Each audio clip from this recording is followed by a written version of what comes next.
gurbaa callisaa Afrikaa kibbaa hanga hoogganaa konkolaattota elektirikaa rokkeettiiwwan irra deddeebiin hojiirra oolanii fi xiinxala namtolchee yookaan artificial intelligence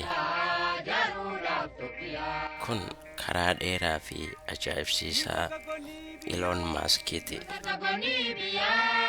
daa'imummaa fi ijoollummaa.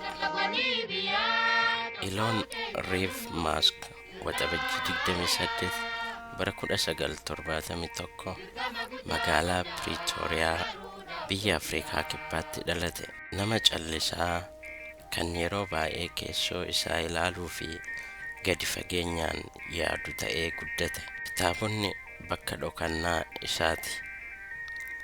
Keessumaa asoosamoonni saayinsii yookaan science fiction filannoowwan isaati. Umrii isaa 10 kompiitara tolche. San booda wantoonni hunduu jijjiiraman. Akkatti koodii yookaan mallattoowwan kompiitaraa barreessan of barsiise. Umrii isaa 12ttis tapha viidiyoo yookaan suur-sagalee Blaaster jedhamu tolchuun gurgurate. Afrikaa kibbaa gadi dhiisuu. Dargaggummaa isaatti sababa bilisummaa carraa fi egeree isaa teeknooloojiin ijaaruu barbaaduu fi sirni apartaayidii biyya Afrikaa kibbaa immoo kana hin hayyamneef hedduu rakkataa ture. Umurii isaa 17tti maallaqa tokko maleetti biyya isaa gadhiisee tajaajila dirqama loltummaa dhiyeessuun gara Kanaadaa deeme. Kunis murtii cimaa jireenya isaa fuulduraaf dhiibbaa uume ture. Yuunivarsiitii fi yaadota ciccimoo. Elon Kanaadaatti hojiiwwan garaagaraa hojjetaa ture.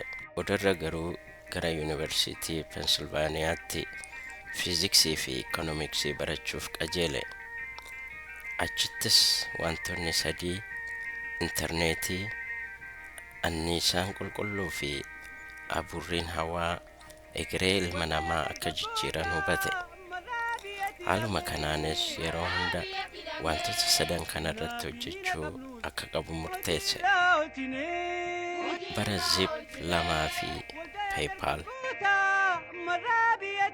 Bara 1995tti gara Silicon Valley mandhee waa'umtootaatti godaanuun obboleessa isaa Kimball wajjin dhaabbata isaa jalqabaa Zip 2 jedhamu eegale.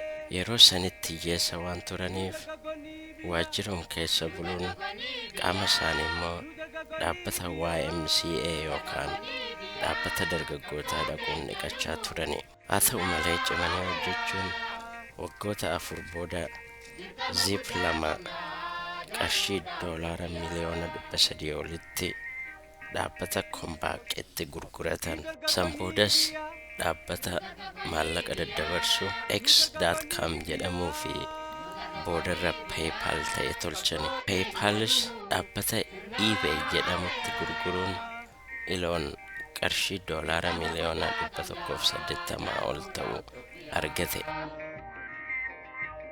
Kufaatiiwwanii fi harka kennuu diduu. Bara 2002tti Elon dhaabbata SpaceX jedhamu hundeesse. Sodaa tokko maleettis maallaqa qabu hundarratti dhangalaase. Rokkeettiin isaa jalqabaa hin milkoofneefi yeroo 3 dhukaasee sadanuu duraa badan. Carraadhumaaf ammas dhukaasee bara 2008tti rokkeettiin Falcon tokko jedhamu milkiin orbiitii yookaan sarara marfataa dhaqqabeefi. Kanaanis SpaceXin dhaabbata dhuunfaa isa duraa ta'uun seenaa galmeessise. Tesla jijjiirama elektirikaa.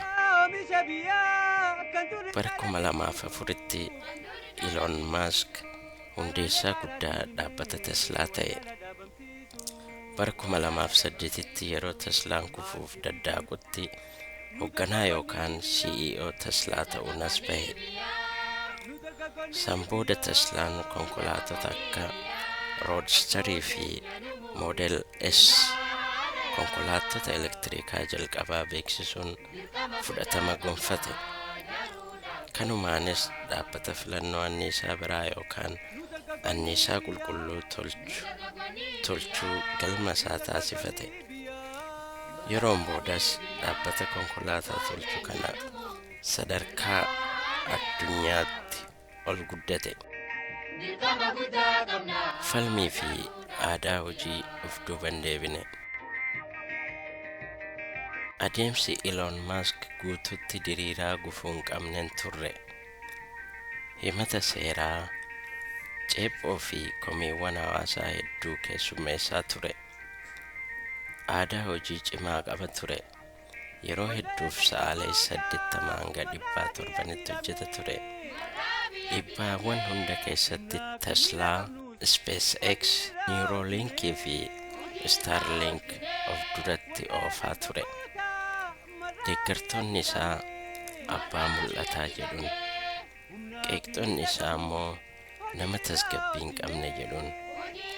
Garuu namni dhiibbaa inni uumaa jiru haalu tokkolleen hin jiraatu. Mindaa tiriliyoonaa sadaasa 2025 torban darbe kana boordiin abbootii qabeenyaa Teslaa Eloniif kaffaltii seenaa keessatti dhaga'amee hin beeknee fi $1 tiriliyoona kennuufiif murtii dabarse. Kaffaltiin kun kan raawwatamuufis yoo kan Elon Teslaan konkolaattota miliyoonota roobot taaksii akkasumas xiinxala namtolchee yookaan artificial intelligence oomishsiisedha. Kun ammoo qabsoo fuulduree Elonii fi Teslaa irratti hundaa'a. Gudunfaa kaka'umsaa ilma ija laafessa Piriitooriyaa irraa hanga rokkeettii hawaa dhaquu ijaaruu, dhaqeessas deebi'ees ammas hojiirra ooluu, mul'ata $1 tiriliyoonaa maal baratta? Seenaan Elon Musk waa'ee carraa miti, waa'ee cichoominaa fi nama kamuu caala waan guddaa yaaduuti. Maal ijaarta? Mul'ata kee isa kam ari'aa jirta?